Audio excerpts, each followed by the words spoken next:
As we step back into the 17th century, we find ourselves in the heart of London, a city on the brink of a cataclysmic event. A bustling metropolis, London was a hub of commerce and culture. The city was thriving, yet beneath the surface, conditions were ripe for disaster. The city's social and economic conditions were a mix of prosperity and challenge. The wealth of the merchant class was rising, but so too was the population, leading to overcrowding in many areas. This growth was not matched by adequate urban planning or infrastructure. The streets were narrow and winding, and the houses were built close together, often with overhanging upper floors. Most structures were made of timber, a material highly susceptible to fire. Adding to this, the city's sanitation was less than ideal. Waste and filth often littered the streets, and the smell could be overwhelming. This lack of cleanliness not only contributed to the spread of diseases, but also provided abundant fuel for fires. The city's fire safety measures were rudimentary at best. The fire hooks used to pull down burning buildings were often ineffective, and the squirts to douse flames with water were woefully inadequate for large fires. The city had no organized fire brigade, and efforts to combat fires were often chaotic and uncoordinated. But amidst this bustling, chaotic city, something was brewing. An event that would not only transform the landscape of London, but also shape its future in ways no one could have predicted.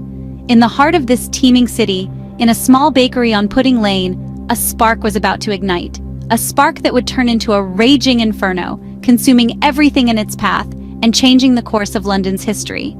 An unassuming bakery on Pudding Lane is about to change the course of this city's history forever. September 2, 1666, a night that would be seared into London's memory. As darkness fell over the city, a spark in a bakery on Pudding Lane kindled into an uncontrollable inferno. The flames, fueled by the tightly packed wooden houses and a strong eastern wind, spread rapidly through the city. Within hours, the heart of London was ablaze, the night sky turned a terrifying orange, and the once bustling city echoed with cries of panic and despair. This was not just a fire, it was a monster that devoured everything in its path. The city's architectural treasures, its churches, shops, and homes were reduced to smoldering ruins. Notable landmarks, such as the medieval St. Paul's Cathedral, were consumed by the flames, their centuries-old stones and timbers collapsing under the intense heat. The human toll was immense. Though the official death count was surprisingly low, the fire left tens of thousands homeless. In the chaos of the night, there were stories of courage and despair, of families fleeing their homes, of people trapped by the encroaching flames, and of heroic attempts to save what could be saved. The city's rudimentary firefighting measures proved woefully inadequate against such a catastrophic event. Firefighters, armed with little more than buckets of water and primitive fire engines, struggled to contain the inferno. Attempts to create fire breaks by demolishing houses often came too late, and the wind-driven fire simply leapt over the gaps. Yet, amidst the flames and smoke, the spirit of London remained unbroken. As the city burned, efforts to control the fire and rescue those in danger continued tirelessly. The king himself, Charles II, joined the firefighters, passing buckets of water to douse the flames. It was a night of destruction, of loss, but also of resilience and determination. In the face of overwhelming destruction, London began to pick up the pieces. From the ashes of the old city, a new vision for London emerged, led by Sir Christopher Wren. After the smoky haze had cleared, the city was a blank canvas, awaiting transformation. Wren, a renowned architect and astronomer, was tasked with this monumental endeavor. The challenge wasn't merely to rebuild, but to reimagine London. Wren's grand plan involved replacing the city's narrow, winding streets with a grid of wide boulevards.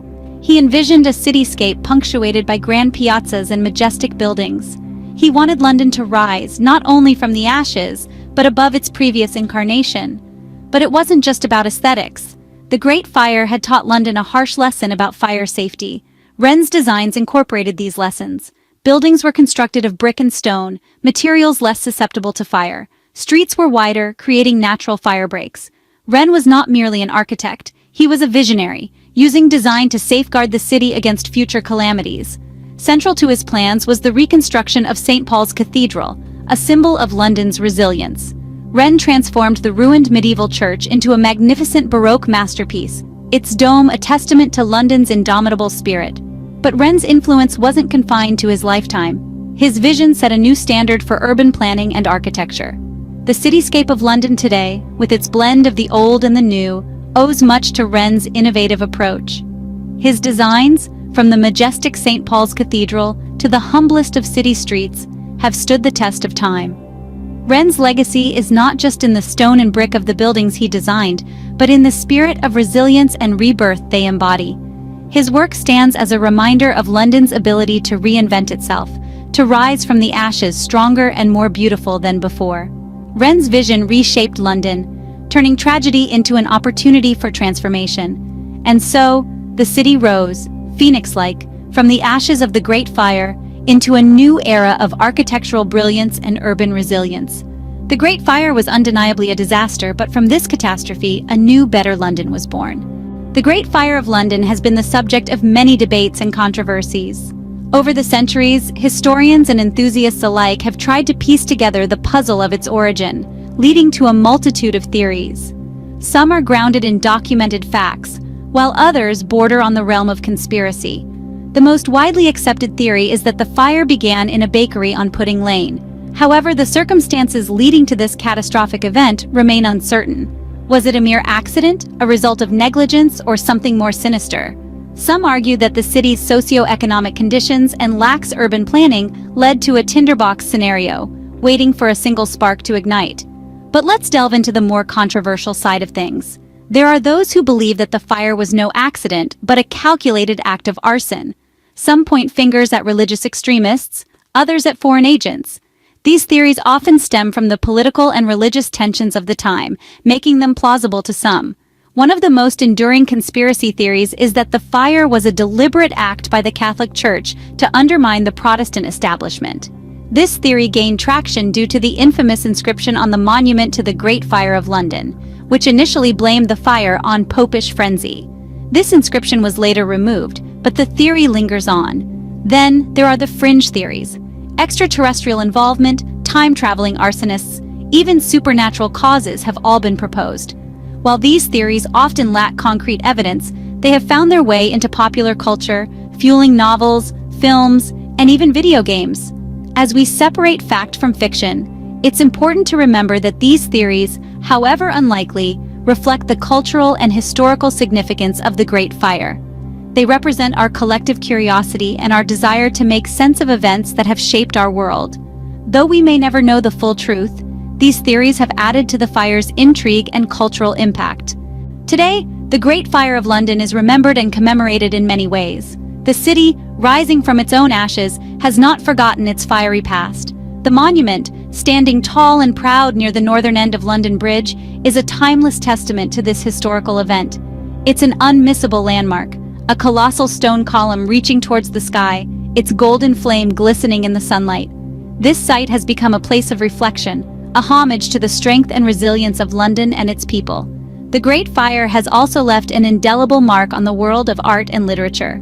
The fiery spectacle has been captured in countless paintings, its smoke and flame rendered in vivid hues, a stark contrast to the tranquil Thames. The fire has found its way into the pages of novels and poems, its narrative twisted and turned into countless tales of heroism, tragedy, and rebirth. The event has been dramatized in films and television series, its story told and retold to audiences worldwide. The Great Fire, in all its terrible splendor, has become a part of our shared cultural memory. Beyond the world of art and media, the Great Fire has made its mark in the field of education. It has become a staple in history curriculums around the globe. Its story taught to students as a cautionary tale of urban planning, a case study in disaster management, and a symbol of human resilience. It's fascinating to see how an event from over 350 years ago still resonates with us today. We continue to learn from it, to draw inspiration from it, and to remember the lessons it has taught us. The Great Fire of London, a catastrophic event that forever marked the city's history, continues to ignite our imagination and fascination.